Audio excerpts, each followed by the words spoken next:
الذي أرسله بالحق بشيرا ونذيرا وداعيا إلى الله بإذنه وسراجا منيرا أما بعد فقد قال الله تعالى في كلامه المجيد وفرقانه الحميد আমার সাথে সবাই পড়ি আউযু বিল্লাহি মিনাশ শাইতানির রাজীম বিসমিল্লাহির রাহমানির রাহিম মুহাম্মাদুর রাসূলুল্লাহ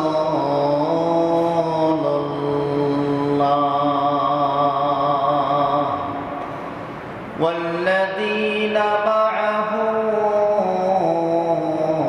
أشداء على الكفار رحماء بينهم تراهم ركعا سجدا يبتغون فضلا من الله ورضوانا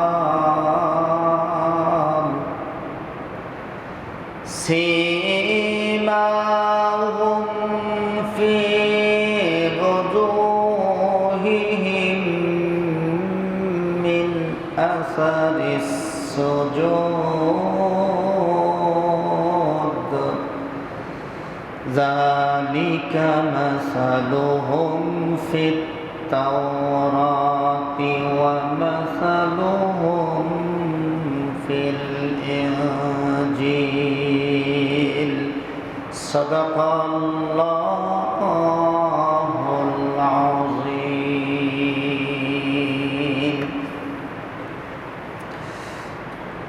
মহান আল্লাহ তাআলার দরবারে লাখো কোটি শুকরিয়া আদায় করি সবাই সমস্যারে পড়ি আলহামদুলিল্লাহ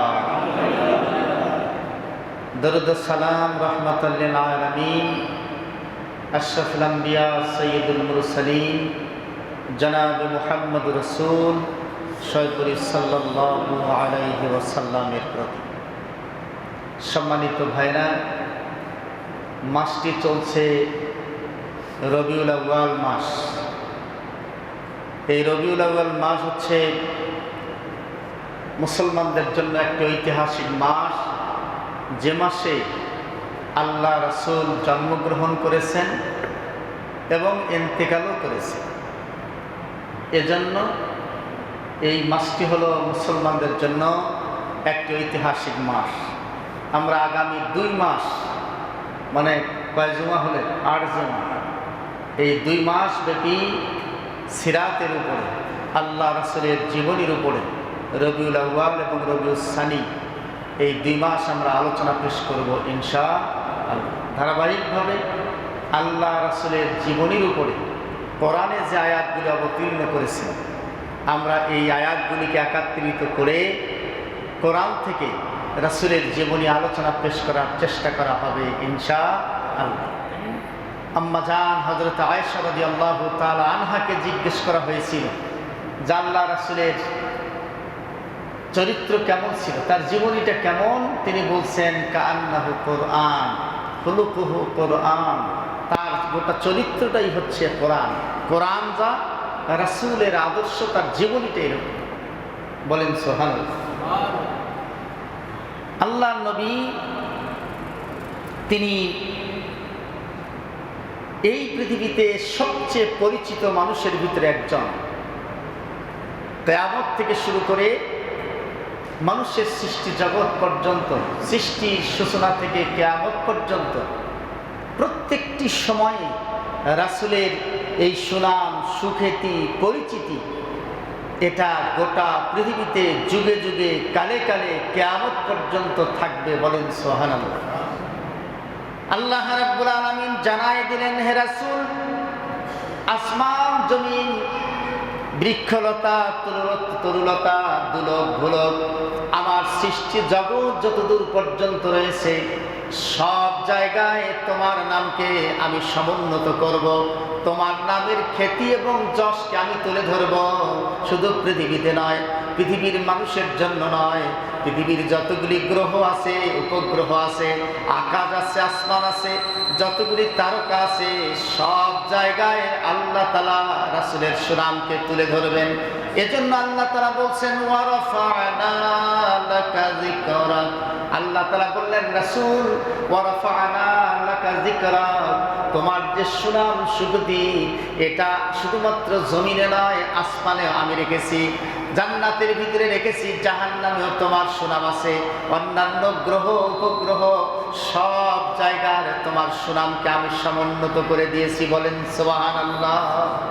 আল্লাহ রাব্বুল আলামিন এজন্য বললেন, ওয়া রাফা'না লাকা যিকরাক, তোমার এই সুখ্যাতি সুনাম আমার সাথে সব জায়গায় ছড়ায় আছে। ভাইরা আমার, এই পৃথিবীতে আল্লাহ রাব্বুল আলামিন, যেমন আলামিন শব্দের অর্থই হচ্ছে গোটা জাহানের একমাত্র মালিক, একমাত্র প্রভু। তার মানে শুধু পৃথিবী নয়, সমস্ত সৃষ্টি জগতের মালিক হলো একমাত্র আল্লাহ রাব্বুল আলামিন। এজন্য আল্লাহকে বলা হয়, আমার সাথে বলেন, আলহামদুলিল্লাহি রাব্বিল আলামিন। গোটা জগৎ সমূহের, সমস্ত জগৎ সমূহের একমাত্র রব হলো আল্লাহ রাব্বুল আলামিন।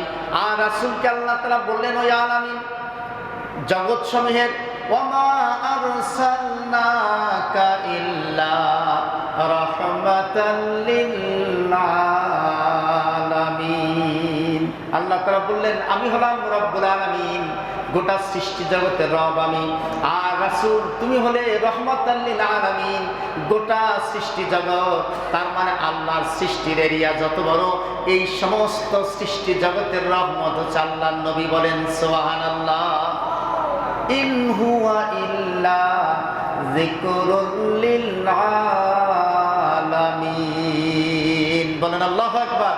আল্লাহ তাআলা বলছেন, তোমার উপরে যে কোরআনটা অবতীর্ণ করেছি সেটাও হচ্ছে যিকরুল লিল আলামিন, গোটা পৃথিবীর সমস্ত জগৎ সমূহের একমাত্র সংবিধানের কিতাব হলো কোরআন। বলেন সুবহানাল্লাহ। এই তিনটি জিনিস হচ্ছে আলামিনের সঙ্গে সম্পৃক্ত। আলামিন মানে হচ্ছে জগৎ সমূহ, সৃষ্টি জগৎ সমূহ, আসমান জমিন, গ্রহ তারা, নক্ষত্র, সাতবক মাটি, পাহাড় পর্বত, নদী নালা, সাগর, সব সৃষ্টি জগতে আল্লাহ হচ্ছে রব্বুল আলামিন, রাসূল হলেন রাহমাতাল লিল আলামিন, আর কোরআন হচ্ছে যিকরুল লিল আলামিন। তাহলে এই আলামিনের সঙ্গে জড়িত কয়টা? আরো জোরে বলেন, কয়টা? আল্লাহর সৃষ্টি জগতের এরিয়া যত বড়, আল্লাহর সৃষ্টি জগতের এরিয়া যত বড় বিস্তৃত, আল্লাহ রাসূল তত বড় এরিয়ার একমাত্র রহমত, আর কোরআনটাও হচ্ছে তত বড় এরিয়ার একমাত্র সংবিধান। বলেন সুবহানাল্লাহ। তাহলে ছোট্ট কোনো বিষয়ের আমরা কিন্তু উম্মত নই। আমরা যে উম্মত, এই উম্মতটা হচ্ছে অনেক বড় একটি জায়গার উম্মত। বলেন সুবহানাল্লাহ। ভাইরা আমার, আমরা যদি আজকে চিন্তা করি, আল্লাহ রাব্বুল আলামিন কোরআন কারীমের ভিতরে তার রাসূলের নাম 4 বার তুলে ধরেছেন। মুহাম্মদ শব্দটা 4 বার এসেছে কোরআনে। কয়বার? 4 বার। একটা আয়াত আমি তেলাওয়াত করেছি, মুহাম্মাদুর রাসূলুল্লাহ ওয়াল্লাযীনা মাআহু আশিদ্দাউ আলাল কুফফার। আল্লাহ রাব্বুল আলামিন সূরা ফাতির 29 নম্বর আয়াতে আল্লাহ রাসূলের নাম মুহাম্মদ এটা তুলে ধরেছেন। অন্য সূরা ইমরানের 144 নম্বর আয়াতে আল্লাহ তাআলা বলছেন, মুহাম্মাদুন ইল্লা রাসূলান ক্বাদ খালাত মিন ক্বাবলিহির রাসূল। আল্লাহ তাআলা সেখানে বলেছেন, হে রাসূল, আপনি একজন নবী, আপনি মানুষের মতোই মৃত্যুবরণ করবেন, শহীদ হয়ে যেতে পারেন, হত্যা করতে পারে মানুষ আপনাকে, আপনি মানুষের মতোই একজন নবী, আল্লাহ তাআলাই ঘোষণা দিয়েছেন। এরপর আল্লাহ রাব্বুল আলামিন সূরা মুহাম্মদের ভিতরে বলেছেন, সূরা মুহাম্মদ, সেখানেও আল্লাহ রাসূলের নামটা আল্লাহ তাআলা তুলে ধরেছেন এবং ওই সূরাটার নামকরণ করা হয়েছে সূরা মুহাম্মদ, সূরা মুহাম্মদ। আর সূরা আহজাবের ভিতরে আমরা যেটা মিলাদ পড়ি, মাঝে মাঝে যারা মিলাদ পড়েন, এইটা দিয়ে শুরু করেন, মা কানা মুহাম্মাদুন আবা আহাদিম মির রিজালিকুম ওয়ালাকিন রাসূলুল্লাহি ওয়া খাতামান নাবিয়্যিন। এই আয়াত তেলাওয়াত করা হয় মিলাদের জন্য। রাসূলের নামটা এখানে তৈরি আল্লাহ তাআলা এনেছেন। এই 4 জায়গায় কোরআনে মুহাম্মদ শব্দ দিয়ে আল্লাহ রাসূলকে সম্বোধন করা হয়েছে, বলেন সুবহানাল্লাহ। সম্মানিত ভাইরা, রাসূলের এই জিন্দেগি আমরা আলোচনা করব। আল্লাহ রাসূল, আল্লাহর নবী, তার চেহারাটা একজন সাহাবী বলছেন, হযরতে জাবের ইবনে সামুরা রাদিয়াল্লাহু তাআলা আনহু আল্লাহ রাসূলের চেহারার দিকে রাতের বেলা তাকায় আছে। রাত হয়েছে, এশার নামাজের পরে মসজিদে নববী থেকে বের হয়েছে। আকাশ অত্যন্ত পরিষ্কার। এই পরিষ্কার আকাশে হযরতে সামুরা দাঁড়িয়ে, তার প্রথম চোখটা গেছে চাঁদের কাছে। হযরতে সামুরা রাদিয়াল্লাহু তাআলা আনহু, জাবির ইবনে সামুরা রাদিয়াল্লাহু তাআলা আনহু হাদিস বর্ণনা করছেন, রাআইতু রাসূলুল্লাহি সাল্লাল্লাহু আলাইহি ওয়াসাল্লাম ফি লাইলাতি দিহিয়ান ওয়া আলাইহি হুল্লাতুন হুমারাউন ফাজআলতু আনজুরু ইলাইহি ওয়া ইলাল কামারি ফালাহু ইনদি আহসানু মিনাল কামার। হযরতে জাবের বলেন, পূর্ণিমা রজনীতে মসজিদ নববী থেকে রাতের বেলা বের হলাম, আল্লাহ রাসূল সহ সব কিছু যেন উজ্জ্বল দেখা যাচ্ছে। একটা বার আমি চাঁদের দিকে, রাআইতু রাসূলুল্লাহি সাল্লাল্লাহু আলাইহি ওয়াসাল্লাম, আমার চোখটা রাসূলের মুখের উপরে পড়ল। আর আমি এক সময় ফাজআলতু আনজুরু ইলাইহি ইলাল কামারে, আর একবার আমি চাঁদের দিকে তাকায় দেখলাম, চাঁদের দিকে তাকাচ্ছিলাম আর রাসূলের চেহারার দিকে তাকাচ্ছিলাম। আমার কাছে মনে হলো চাঁদের চেয়ে রাসূলের চেহারাটাই সুন্দর। রাসূলের চেহারা চাঁদের চেয়ে অনেক সুন্দর আমার কাছে মনে হলো। রাসূলের চেহারা থেকে চোখ ফেরাতে পারছিলাম না। হযরতে জাবির ইবনে সামুরা বলছেন কথা, যে আমি চাঁদ, পূর্ণিমার চাঁদ রাসূলের চেহারার দিকে তাকায়ে রাসূলের মুখ থেকে আর চোখ সরাতে পারতেছিলাম। চাঁদের চেয়ে অনেক বেশি সুন্দর রাসূলের মুখটা দেখা যাচ্ছে। ভাইরা, সেই চাঁদের চেয়েও সুন্দর চেহারার মানুষ হচ্ছেন আল্লাহর নবী। সম্মানিত ভাইরা, আমরা আল্লাহ রাসূল যে প্রেক্ষাপটে এসেছেন, সেই প্রেক্ষাপটটাকে বলা হতো জাহেলিয়াত। কি প্রেক্ষাপট বলা হতো? জাহিলিয়াতের প্রেক্ষাপট। সেই প্রেক্ষাপটটাকে বলা হতো। আমরা এই জাহিলিয়াতের ব্যাপারে, যে প্রেক্ষাপটে তিনি এসেছেন, এই প্রেক্ষাপটের ব্যাপারে আজকে আলোচনা করব ইনশাআল্লাহ। রাসূল জন্মগ্রহণ করেছেন, আল্লাহ রাসূল বলেছেন যে তিনি ওয়ান আনাস ইবনে মালিক রাদিয়াল্লাহু তাআলা আনহু قال كان رسول الله صلى الله عليه وسلم ربعة ليس بالطويل ولا بالقصير حسن الجسم وكان شعره ليس بجاد ولا سط اسمر اللون اذا مس يتكفى। আল্লাহ রাসূলের সাহাবী হযরতে আনাস রাদিয়াল্লাহু তাআলা আনহু 10 বছর একটানা রাসূলের খেদমতে ছিলেন। তিনি হাদিস বর্ণনা করছেন যে আল্লাহ রাসূল বেশি লম্বা ছিলেন, আবার বেশি খাটো ছিলেন, মিডিয়াম আকৃতির। তার দেহটা লবণের দুধের সাথে, দুধের যে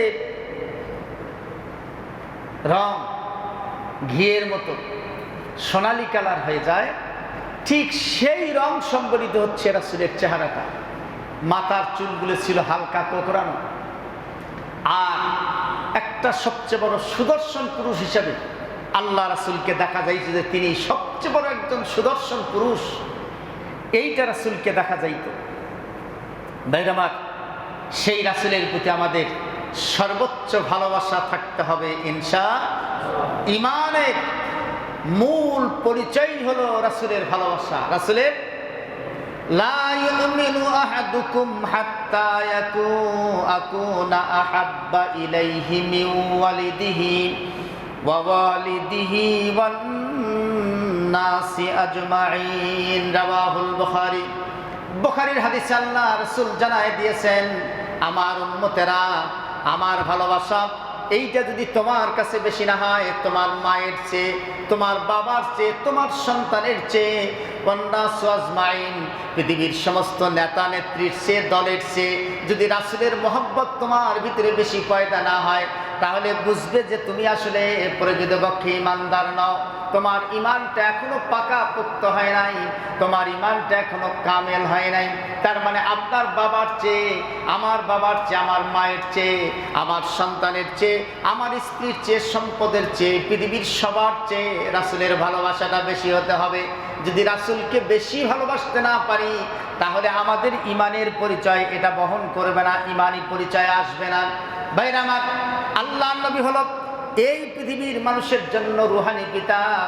আন-নাবিয়্যু আওলা বিল মুমিনিনা মিন আনফুসিহিম ওয়া আযওয়াজুহু উম্মাহাতুহুম। আল্লাহর নবী, আল্লাহ তাআলা নিজেই কোরআনের সূরা আত-তাহরিম এবং সূরা আহজাব, এই দুইটি সূরার ভিতরে আল্লাহ তাআলা বললেন, হে রাসূল, আপনি হলেন পৃথিবীর উম্মতের জন্য, তোমার উম্মতের জন্য রূহানি পিতা। বলেন সুবহানাল্লাহ। প্রত্যেকটি মানুষের জন্য চারজন পিতা থাকে। ভাইজান, কয়জন পিতা? কয়জন? চারজন পিতা। আপনার আমার পিতা চারজন। এক নম্বর পিতা হলো আদি পিতা হযরতে আদম আলাইহিস সালাম। তিনি হলেন আমাদের আদি পিতা। জান্নাতের ভিতরে সেই আদি পিতার নিবাস, আমরা সেই আদি পিতার সন্তান।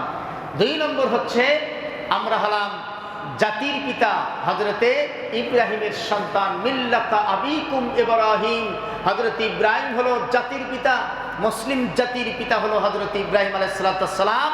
যদিও আমরা বাঙালি জাতির পিতা বলে আরেকজনের নামে চালাই দিচ্ছি, এই আরেকজন জাতির পিতা নয়, গোটা মুসলিম মিল্লাতের একমাত্র জাতির পিতা হযরত ইব্রাহিম। কোরআনে কথা বলেছে, কোরআনের বাইরে যদি আপনি কাউকে জাতির পিতা মানেন, কোরআন বিরোধী হবে। আল্লাহর নবী হযরত ইব্রাহিম ছাড়া পৃথিবীর আর কাউকে জাতির পিতা মানা যাবে না। ঠিক কিনা বলেন? আমরা তো মানুষ আর একজনকে জাতির পিতা বানাই দিয়েছি। রাজনৈতিক দলের নেতা হলেই জাতির পিতা হওয়া যায় না। তিন নম্বর পিতা হলো জন্মদাতা পিতা, যিনি আপনাকে আমাকে জন্ম দিয়েছেন।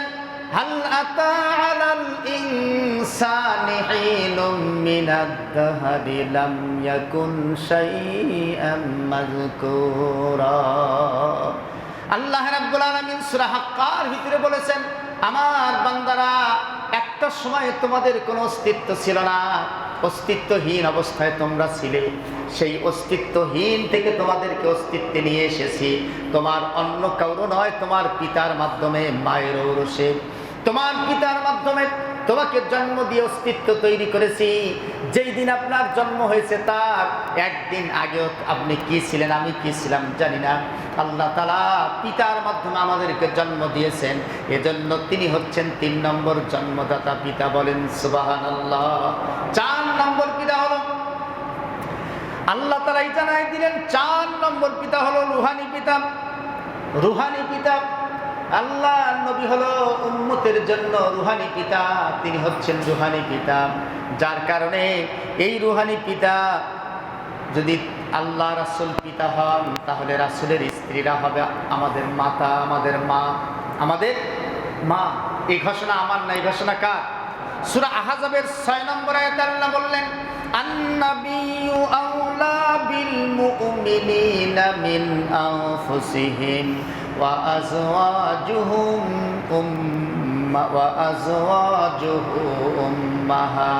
উম্মাহাতুহুম।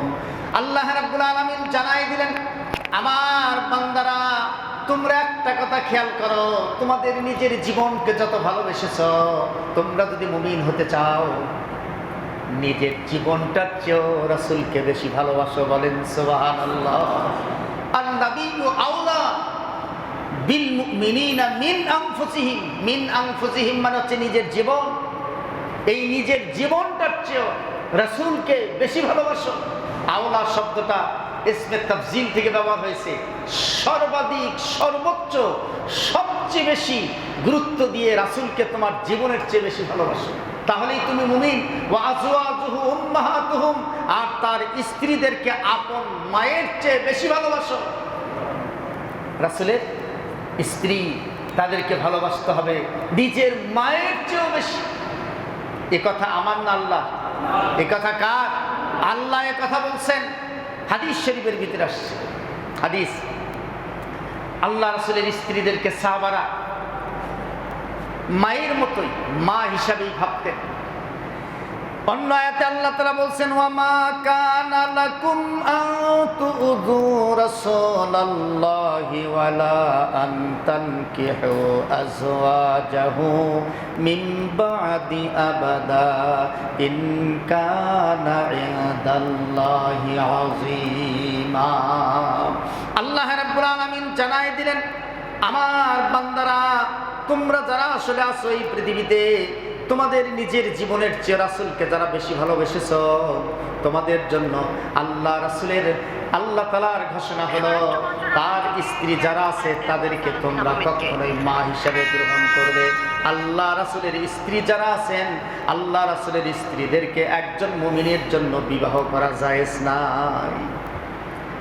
মুমিনের জন্য আল্লাহ রাসূলের স্ত্রী হযরত আয়েশা রাদিয়াল্লাহু তাআলা আনহার কথা চিন্তা করেন, যে তিনি মাত্র 17-18 বছর বয়সে বিধবা হয়েছিল।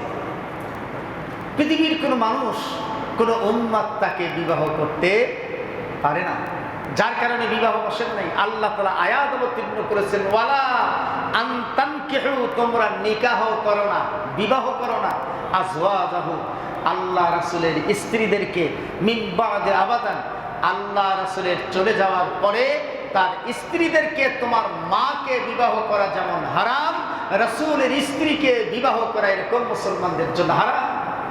বলেন সুবহানাল্লাহ। কি মর্যাদা দিয়েছে! কিয়ামত পর্যন্ত আল্লাহ রাসূলের স্ত্রীদেরকে বিবাহ করা আল্লাহ তাআলা হারাম ঘোষণা করে দিয়েছে। ভাইরা আমার, আল্লাহ রাব্বুল আলামিন শুধুমাত্র সৃষ্টি জগতের মানুষের জন্য প্রেরিত হয় নাই। এই পৃথিবীর কীট পতঙ্গ থেকে শুরু করে পশু, উদ্ভিদ জগৎ, পানি, মাটি, সমস্ত যেগুলির প্রাণ আছে বলে মনে হয় না, সমস্ত সৃষ্টি জগতের জন্য আল্লাহ তাআলা তাকে পাঠিয়ে দিলেন।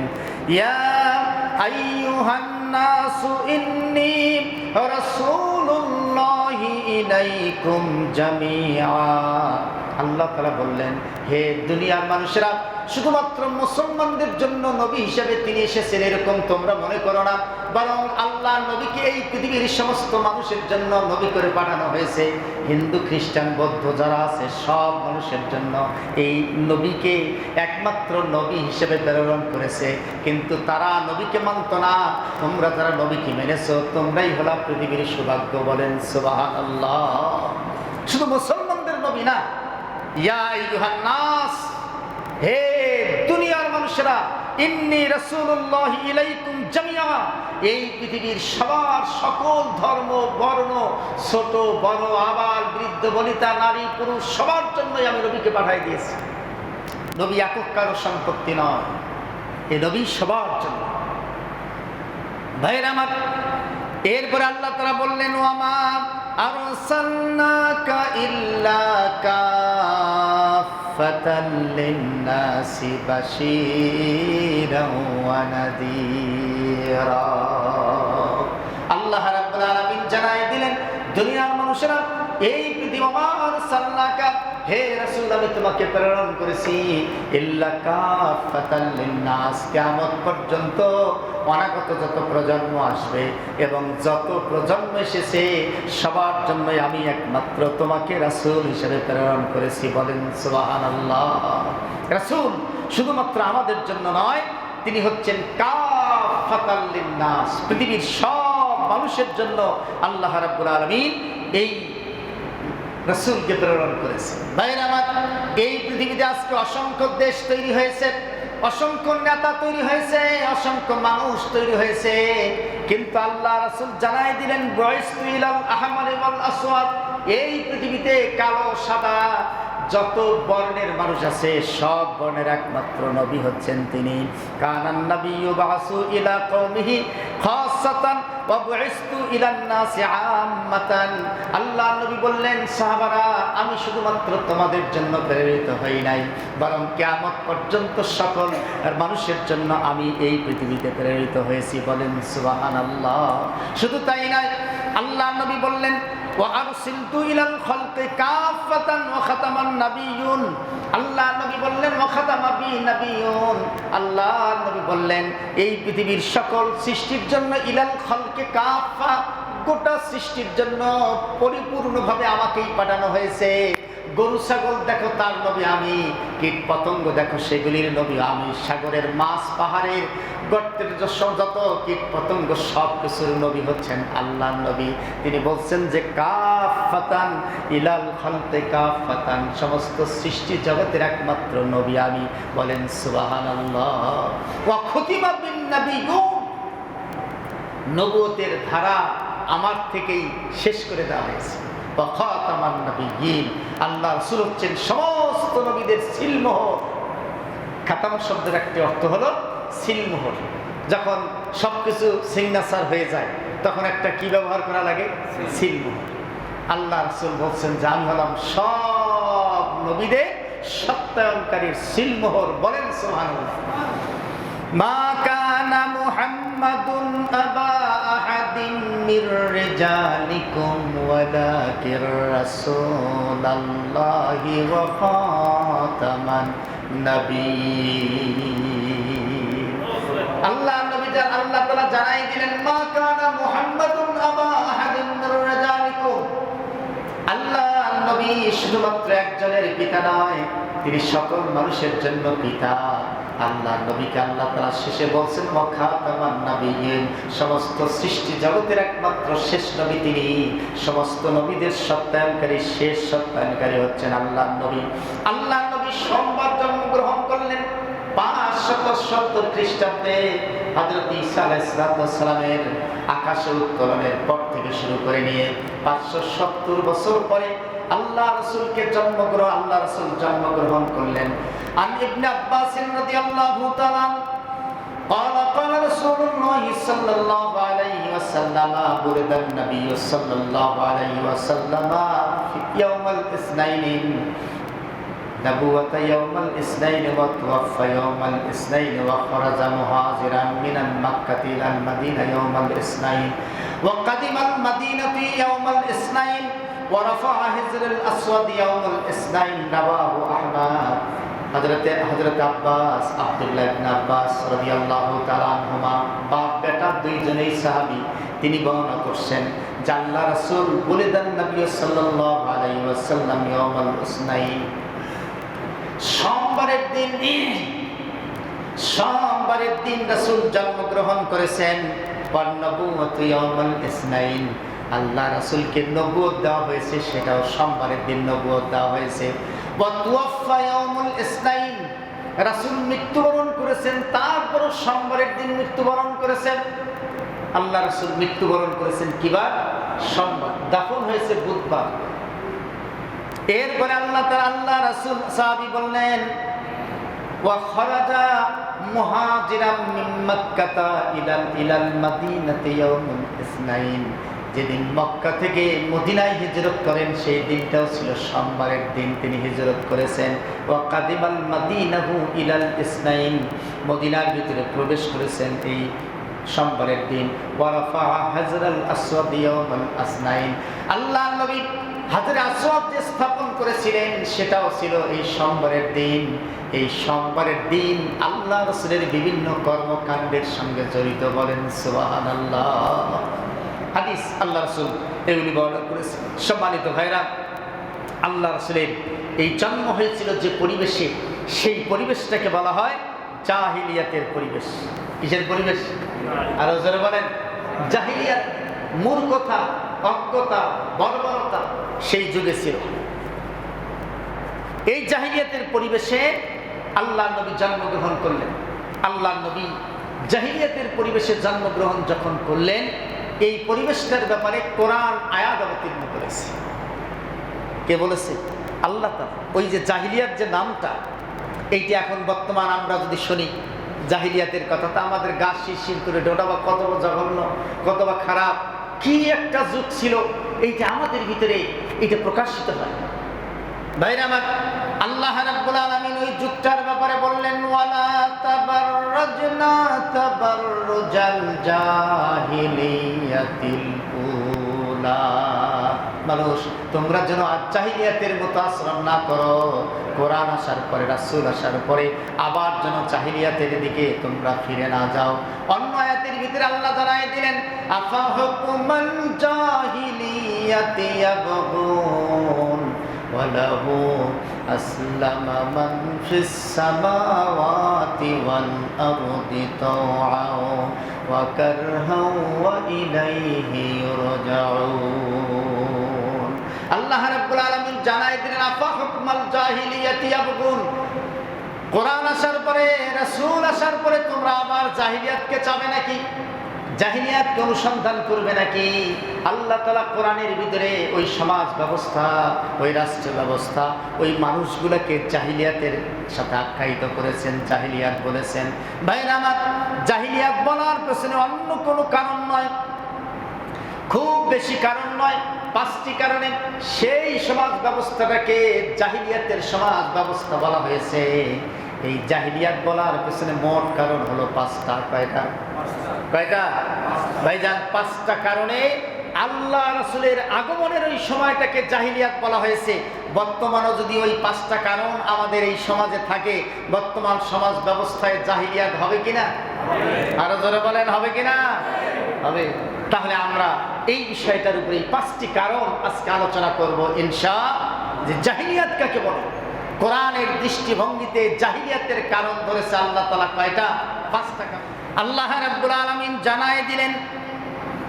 প্রথম যে কারণ, সেই কারণটা হলো জাহিলিয়াতের সময়ে মানুষেরা নিজেরাই দেব দেবী তৈরি করত, মূর্তি তৈরি করত, আর সেই মূর্তিগুলিকে তারা মানত, সেই মূর্তিগুলির ইবাদত করত, পূজা অর্চনা করত, মূর্তি নির্মাণ করত। আল্লাহ রাব্বুল আলামিন জানায় দিলেন, আলা লিল্লাহিদ দীনুল খালিস ওয়াল্লাযীনা ইত্তাখাযু মিন দুনিহি আউলিয়া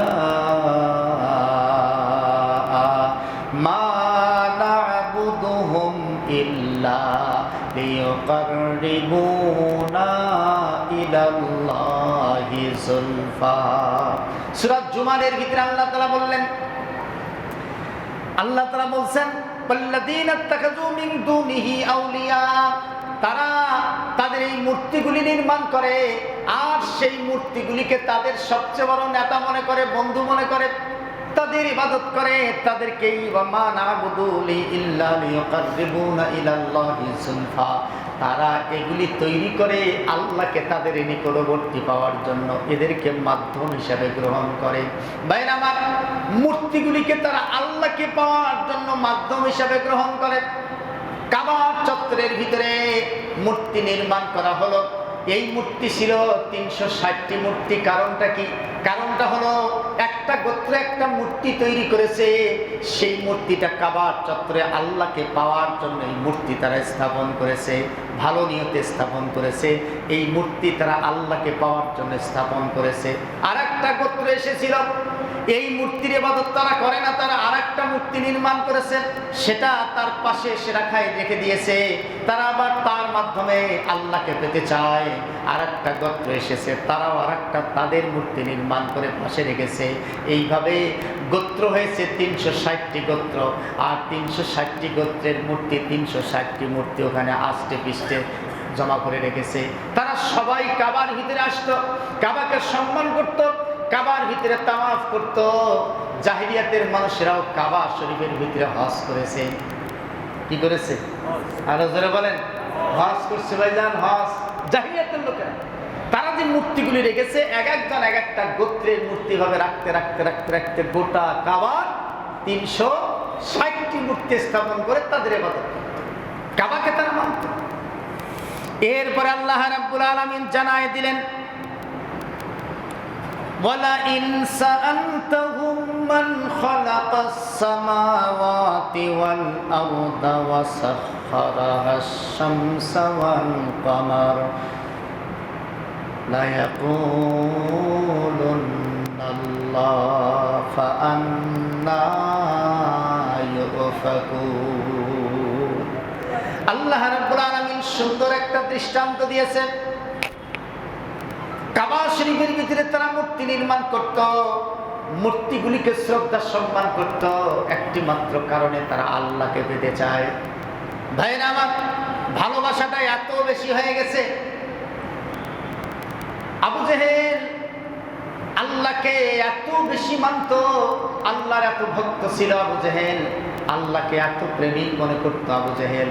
আল্লাহর ঘর হচ্ছে কাবা শরীফ, এইটা সে চিন্তা করত আর মনে করতো এটা এমন একটি আল্লাহর ঘর, পবিত্র ঘর, যে পবিত্র ঘরে কোনো হারাম এবং কোনো ময়লা আবর্জনা, কোনো অপরিষ্কার এটা ঢুকতে দেওয়া যাবে না, কোনো নাজাসাত ঢুকতে দেওয়া যাবে না। যার কারণে আইন পাশ করলো, দুনিয়ার এই কাপড়ের ভিতরে ময়লা থাকতে পারে, এই দুনিয়ার কাপড়ের ভিতরে নাজাসাত থাকতে পারে, নাপাকি থাকতে পারে, অতএব কাবা শরীফে কোনো নাপাকি নিয়ে যাওয়া যাবে না। কাবার চত্বরের চতুর্পাশে যে তাওয়াফের জায়গাটা আছে, যেটাকে বলা হয় মাতা, আইন পাশ করলো যারাই হজ করতে আসবে, নারী পুরুষ, তাদের সবাইকে মাতাফের বাইরে তাদের সমস্ত কাপড়গুলি খুলে ফেলতে হবে, ন্যাংটা অবস্থায় এই তাওয়াফ করতে হবে, যেন কোনো নাজাসাতের গন্ধ কাবার ভিতরে না যায়। চিন্তা করতে পারে, মোহাব্বত করেছে, কিন্তু মোহাব্বতের ঠেলাটা এত বেশি ছিল যে এখন কাপড় শরীরে রেখে কি করা যাবে না, তাওয়াফ করা যাবে না। কাপড়ের ভিতরে নাজাসাত আছে, সুদের টাকা থাকতে পারে, ঘুষের টাকা থাকতে পারে, হারামের টাকা থাকতে পারে, অতএব ওই কাপড় চোপড় নিয়ে কাবা ঘোরা যাবে। ওই কাবার বাইরে, মাতাফের বাইরে ওই কাপড় চোপড় খুলে নারী এবং পুরুষ ন্যাংটা হয়ে তারপরে তাওয়াফ করা লাগবে। বলেন নাউজুবিল্লাহ। এমনকি আবু জেহেল বাইরে যখন যেত, কাবার বাইরে যখন ব্যবসার জন্য সিরিয়াতে যেত, ছোট্ট ছোট্ট কাবা শরীফ থেকে পাথর তুলে নিত, ওই পাথর পকেটের ভিতরে রেখে দিত, তারা জামার ভিতরে রেখে দিত, এবং সেই পাথর যখন কোথাও কাফেলা থামত তখন ওই পাথরটা মাঝখানে রেখে কাবা শরীফের পাথর এইটা জ্ঞান করে ওই কাবা, ওই পাথরের চতুর্দিকে 7 পাক তারা তাওয়াফ করত। বাইরে গেলে কাবাকে এত ভালোবাসতো তারা, বাইরে গেলেও কাপড় সেই পাথরকে নিয়ে তারা তাওয়াফ করতো, মনে করতো যে কাবার সম্মানে আমরা এখানে তাওয়াফ করতেছি, আর এই তাওয়াফের কারণে আর কোনো বিপদ আমাদের ভিতরে আসবে না, এত বেশি মহব্বত করতো। ভাইরা আমার, আজকে 1বার 2বার হজ করে হাজী সাহেব আমার, 1-2বার হজ করে টাকা মেরে খেয়েছে। বিগত দিনে আমরা দেখেছিলাম, এখনো অনেক মানুষ আছে যারা জাতির টাকা মেরে খায়, হারাম খায়। 5 কোটি টাকা হারাম ঘুষ খাইছে, অর্থ মেরেছে, 5 কোটি টাকা তার হারাম ভিতরে ঢুকেছে। ওই 5 কোটি টাকার পরে 5 লাখ টাকা দিয়ে হজ করতে গেছে, আল্লাহকে 5 লাখ টাকা দিয়েছে, হজ করার জন্য 5 লাখ টাকা ঘুষ দিয়েছে, যে কাবা শরীফের গেলাম ধরে তারা কাঁদতেছে। বলেন তো হজ হবে নাকি? হজ হবে? 1বার মাত্র জীবনে হজ করছে, তাও তার মানুষের টাকা দিয়ে মারিন কাটিং করে হজ করিবার গেছে, আর এসে গল্প করতেছে যে বাবা তোমার জন্য এত কাবার গেলাম ধরে দোয়া করছি, চোখের পানি ফেলে। আর এই কর্মী শুনি তো গেলগেলা আছে না নাই? আমাদের দেশের এমপি মন্ত্রীরাও সবচেয়ে বেশি এটা করে, সারাটা জিন্দেগি চাকরি করে ঘুষ খেয়েছে, অফিসের পদ থেকে যখন রিটায়ার হয়েছে আর কেউ ঘুষ দিতে আসে না। 5 কোটি টাকা ঘুষ খেয়ে 5 লাখ টাকা আল্লাহ ঘুষ দিয়ে হজে গেছে, যাওয়ার পরে মনে করতেছে যে লোকটা বোধহয় নিষ্পাপ হয়ে গেল, কাবার গেলাপ ধরে দোয়া করেছে, কাবার গেলাপে চুমু খেয়েছে, হাজরা আসওয়াতে চুমু খেয়েছে, মনে করতেছে যে যা পাপ করছি সব কাবা শরীফ রাখি চলে আসে। আছে না নাই? হজ হবে? আর যারা বলেন হবে, হজ হবে না। এরকম হাজি আল্লাহ চায় নাই। আরে আপনি কি 1বার হজ করেছেন? আবু জেহেল হজ করেছে তার জীবনে 40 বার। 1বার 2বার না, কয়বার? এ ভাই কয়বার? 40 বার আবু জেহেল তার জীবনে হজ করেছে, 40 বার। তার মানসিকতাটা হলো কোনো নাজাসাত নিয়ে কাবার চত্বরে যাওয়া যাবে না।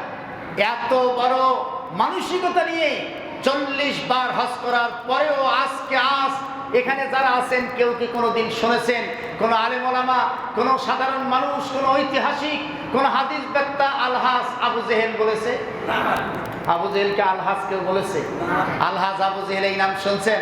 কোথাও লেখা আছে? 40 বার হজ করে আলহাজ হতে পারল না। আর এই বেচারায় একবার হজ করেই হাজির ঠেলায়, আলহাজের ঠেলায় বাঁচে না। আলহাজ না করলে মনটা বেজায়, বেচারার খারাপ। এত টাকা দিয়ে হজ করে আসলো, আরে এখন পর্যন্ত আমাকে একটু আলহাজ বলা গেল না। আছে না নাই? আরে জোরে বলেন, আছে না নাই? ভাইরা আমার, একটা কথা ভালো করে জেনে রাখেন, 40 বার পর্যন্ত এত স্বচ্ছ মানসিকতা নেওয়ার পরেও আবু জেহেলের হজ হয় নাই, হাজি হয় নাই। আবু জেহেলের হজ কবুল করে নাই। আজকে যারা এরকম করে জাতির টাকা মেরে, সুদ খেয়ে, ঘুষ খেয়ে, দুর্নীতি করে, আত্মসাৎ করে হজ করে আসছেন, তাদের হজ বাংলাদেশে আলহাজ না বললে থাকে না। একবার মাত্র হজ করেছে, তাদের হজ কবুল হয় নাই। কারণটা হলো আবু জেহেল যেভাবে আল্লাহর আইন না মানার কারণে তার হজ কবুল হয় নাই। আজকে যারা হজ করে এসেছে তারাও যদি আল্লাহর আইন না মানে, আল্লাহর আইনের বিপক্ষে অবস্থান করে, তাদের হজ সাইরানা কানাকড়ির কোনো দাম নাই। তুমি হাজি হজ করে এসে আল্লাহর আইনের বিরোধিতা করো নিয়ে। আবু জেহেল বিরোধিতা করার কারণে 40 বার হজ করেও তাকে আলহাজ হওয়ার পারে নাই, আল্লাহ তার হজ কবুল করে নাই।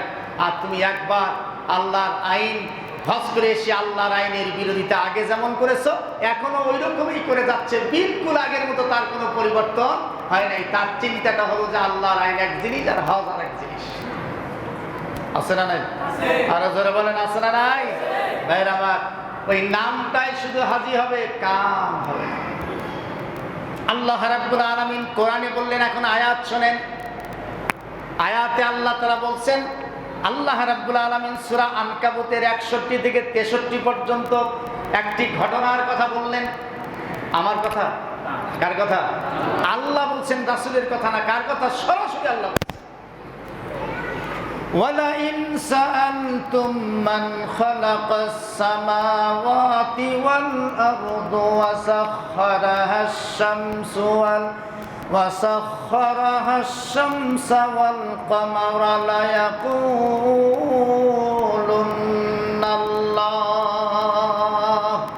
আল্লাহ রাব্বুল আলামিন জানায় দিলেন, হে রাসূল, আবু জেহেলকে জিজ্ঞেস করেন, মুসলমানদেরকে বলছেন যে আবু জেহেলকে জিজ্ঞেস করেন, এবং যারা এরকম ন্যাংটা হয়ে হজ করে আল্লাহকে মানে তাদেরকে জিজ্ঞেস করো, ওয়ালা ইন সাআলতুমুহুম, তোমরা তাদেরকে জিজ্ঞেস করে দেখো তো, মান খালাকাস সামাওয়াতি ওয়াল আরদ, আসমান এবং জমিনের মালিককে। এইটা আবু জেহেলকে একটু জিজ্ঞেস করো। ওয়া সাখখারাহাশ শামসা ওয়াল কামার, চাঁদ চন্দ্র সূর্যের মালিককে, চন্দ্র উঠায় কে, ডুবায় কে, সূর্য উঠায় কে, ডুবায় কে, দিন রাত করে কে, এগুলি বিষয়ে তাদেরকে জিজ্ঞেস করো তো তারা কি জবাবটা দেয়। সাহাবায়ে কেরাম রাদিয়াল্লাহু তাআলা আনহুম তাদেরকে জিজ্ঞেস করেছিল যে আসমান জমিনের সৃষ্টিকর্তা তোমরা কাকে মানো? তারা জবাব দিল, লা ইয়াকুলুন্নাল্লাহ। আবু জেহেল জবাব দিল, আসমান জমিনের সৃষ্টিকর্তা হচ্ছেন আল্লাহ। আবু জেহেল এই কথা স্বীকার করছে, আসমান জমিনের সৃষ্টিকর্তা আল্লাহ, চন্দ্র সূর্যের মালিক আল্লাহ, বিপদ আপদ থেকে মুক্তি করার মালিক কে? আল্লাহ তাআলা। শুধু তাই নয়, আবু জেহেল আল্লাহর দরবারে দোয়া করত, আল্লাহর দরবারে দোয়া করত দুহাত তুলে। আজকে যেমন আমরা দোয়া করি, কার কাছে দোয়া করি? কার কাছে? ওয়াইদ ক্বালুল্লাহুম্মা ইন কানা হাযা হুয়াল হাক্কু মিন ইনদিকা ফাআমতির আলাইনা হিজারাতাম মিনাস সামাই আবিতিনা বিআযাবিন আলীম। সূরা আনফালের 32 নম্বর আয়াতে আল্লাহ তাআলা বলছেন, আবু জেহেল বিপদে পড়লে আল্লাহর কাছে দোয়া করতে হয় যে ক্বালুল্লাহুম্মা ইন কানা হাযা হুয়াল হক। আল্লাহর দরবারে আমরা যেমন আল্লাহুম্মা আমিন বলে দোয়া করি, ঠিক আবু জেহেলও আল্লাহর দরবারে ভাবে দোয়া করেছে। আল্লাহর দরবারে আবু জেহেলও দোয়া করেছিল। তারপর সে আবু জেহেল আল্লাহকে মেনেছে, আল্লাহকে সৃষ্টিকর্তা মেনেছে, বিপদ আপদের মালিক মেনেছে, আল্লাহর কাছে দোয়া করেছে, কিন্তু সেই আল্লাহর আইন তারা মানে নাই। কি মানে নাই? আল্লাহর আইন মানে নাই।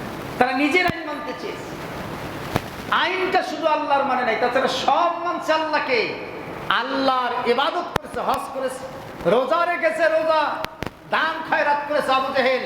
ভাইরা আমার, আজকে যদি আমাদের প্রিয় মাতৃভূমি বাংলাদেশে এই জাতীয় মুসলমান যারা আল্লাহকে মানে, নামাজ পড়ে, রোজা করে, আল্লাহকে সৃষ্টিকর্তা মানে, আল্লাহর আইন মানে না, বুঝতে হবে যে তারাও মুসলমান, কিন্তু তাদের মানসিকতা হচ্ছে আবু জেহেলের মতো। কার মতো? আরো জোরে বলেন, আবু জেহেলের মতো। বলেন, আবু জেহেলের মতো এই মানসিকতা নিয়ে মুসলমান হওয়া যাবে? আরো জোরে বলেন, রাজি আছেন? আমরা আজকে আবু জেহেলের মানসিকতা নিয়ে মুসলমান হব না ইনশাআল্লাহ। এই মানসিকতা নিয়ে আমরা মুসলমান হব না। ভাইরা আমার, তাহলে তারা এত কিছুর পরেও মূর্তি তারা গ্রহণ করেছিল, শিরক করেছিল। তারা কি করেছে? শিরক করেছে। এই মুসলমান মূর্তি ভাঙ্গার জাতি না গড়ার জাতি? ভাঙ্গার জাতি। কিন্তু আজকেও এই মুসলমানরা জাতীয় টাকা দিয়ে, জাতির টাকা দিয়ে লক্ষ লক্ষ কোটি কোটি টাকা খরচ করে মূর্তি নির্মাণ করেছে। বিগত 17 বছরে বাংলাদেশের এমন কোনো জায়গা নাই যেখানে মূর্তি নির্মাণ করা হয় নাই, ভাস্কর্য নির্মাণ করা হয় নাই। এগুলির থেকে এখন পর্যন্ত আমাদেরকে বেরিয়ে আসতে হবে, ঠিক কিনা বলেন? আমরা মূর্তি গড়ব না, এই শিরক থেকে নিজেকে এবং জাতিকে মুক্ত করতে হবে। তাহলে একমাত্র ঈমানি দায়িত্ব আমাদের পালন হবে। কারণ সব গুনাহ মাফ হবে, শুধু এই শিরকের গুনাহ আল্লাহ তাআলা মাফ করবেন। ইন্নাল্লাহা লা ইয়াগফিরু আন ইউশরাকা বিহি ওয়া ইয়াগফিরু মা দুনা যালিকা লিমান ইয়াশা ওয়া মান ইউশরিকু বিল্লাহি وَمَن يُشْرِكْ بِاللَّهِ فَقَدْ ضَلَّ ضَلَالًا بَعِيدًا। সূরা নিসার ভিতরে আল্লাহ রাব্বুল আলামিন জানাই দিলেন, ইন্নাল্লাহা লা ইয়াগফিরু আন ইউশরাকা বিহি। দুনিয়ার মানুষেরা, তোমরা যত পাপের ভিতরে ডুবে থাকো, যত গুনাহ তোমরা করো না কেন, আল্লাহ তাআলা তোমাদের এই গুনাহগুলি মাফ করে দেবেন। কিন্তু যদি শিরক করো, এই শিরকের গুনাহ মাফ করবে না। শিরক কোনটা? শিরকটা হলো কোনটা? এইটার একটু সত্য ধারণা দেই। শিরক হলো সেটা যেটা যে আল্লাহর ইবাদত করে ওই আল্লাহর আইন না মানে, যে আল্লাহর ইবাদত করে ওই আল্লাহর আইন মানে না, এইটার নাম হলো শিরক। বুঝেছেন বিষয়টা? নামাজ কার জন্য পড়ি ভাইজান? আর একটু জোরে বলেন, কার জন্য? রোজা কার জন্য রাখি? মসজিদ বানিয়ে দিই কার জন্য? মাদ্রাসা বানাই কার জন্য? যে আল্লাহর জন্য নামাজ পড়লাম, যে আল্লাহর জন্য রোজা দিলাম, যে আল্লাহর জন্য দান করলাম, যে আল্লাহর জন্য এত কিছু করতেছি, ওই আল্লাহরই আইন মানে না, এইটার নাম হলো শিরক। এটার নাম কি? শিরক। এই শিরক বর্তমান আছে না নাই? আল্লাহর আইন না মানা মুসলমান সব শিরকিয়াতের ভিতরে ডুবে আছি আমরা। এইটার থেকে বের হওয়ার দরকার আছে না নাই?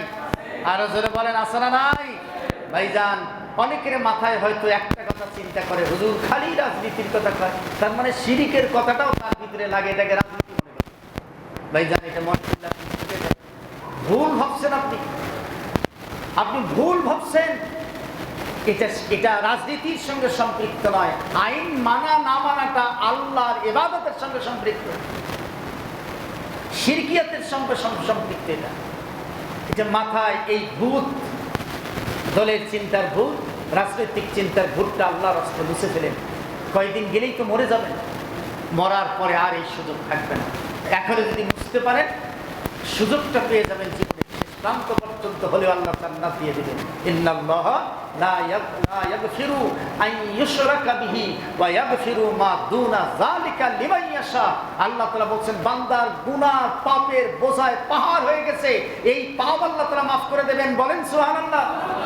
শুধুমাত্র মাফ করবে না, শিরক, এই শিরকের গুনাহ সারা সব মাফ করে দেবে, শুধু এইটা মাফ করবে না। এজন্য আমাদের কাছে আসতে হবে এইদিকে ভাইজান।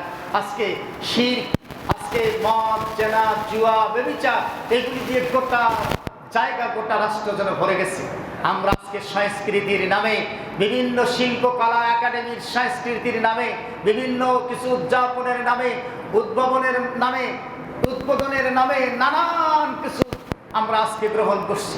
সম্মানিত ভাইরা, আমরা দেখছি যেখানেই আজকে এরকম হচ্ছে সে জায়গাতে হাউজি হচ্ছে, জুয়া হচ্ছে, মদ পান করা হচ্ছে, অশ্লীল এবং বেহায়াপনার ছয়লাভ আজকে গোটা সমাজবাসীকে, যুব চরিত্রকে নষ্ট করার জন্য করা হচ্ছে। এগুলির থেকে আমাদের জাতিকে বাঁচাতে হবে, ঠিক কিনা বলেন? যুব সমাজকে যদি আমরা বাঁচাতে চাই, মদ, জুয়া, জেনা, ব্যভিচার, হাউজি, এই যে বর্তমান মোবাইলের ভিতরে আবার ক্যাসিনো নামক একটা খেলা আছে। আগের মানুষ এটা বুঝিবেন না, কারণ আপনি তো মোবাইল চালান না। ক্যাসিনো কি বুঝবেন আপনি? ওই যে ছোটো ছোটো জায়গাটা আছে, ওগুলো সব বুঝে মোবাইল আছে। যুগটা তো উল্টে গেছে, এরা এগুলির সঙ্গে জড়িত আছে। এখন মোবাইলের মাধ্যমে জুয়া খেলা হচ্ছে, আপনি টেরে পাবেন না যে আপনার সামনে জুয়া খেলাইছে। এটা হচ্ছে আজকে, এইগুলি আজকে গোটা যুব সমাজকে আমাদের নষ্ট করছে, রন্ধ্রে রন্ধ্রে নষ্ট করছে। এই জাহিলিয়াতকে আমাদের উৎখাত করার দরকার আছে না নাই? আমাদের যেখানে এই জুয়া, হাউজি, মদ এগুলি হবে, সেই জায়গায় চরম প্রতিরোধ আমাদেরকে গড়ে তুলতে হবে। রাষ্ট্রীয়ভাবে এটা নিষিদ্ধ। কিছু মানুষ স্বার্থ অবলম্বনের জন্য, কিছু টাকা কামাইয়ের জন্য গোটা যুব সমাজকে নষ্ট করার লক্ষ্যে আজকে এই কাজগুলি, অপকর্মের সঙ্গে জড়িত, এই দুরাচার কাজগুলির সঙ্গে জড়িত, এই দুষ্কর্মের সঙ্গে যারা জড়িত, তাদের বিরুদ্ধে আমাদেরকে প্রতিরোধ গড়ে তুলতে হবে ইনশাআল্লাহ। একদিক থেকে একটা ইমানি দায়িত্ব, অপর দিক থেকে এটা হলো রাষ্ট্রের দায়িত্ব। কিছু লোক লাভবান হওয়ার জন্য গোটা সমাজ ব্যবস্থাকে আজকে কলুষিত করতে চায়, তাদের বিরুদ্ধে আমাদের ঐক্যবদ্ধ হতে হবে। পারবেন তো ইনশাআল্লাহ?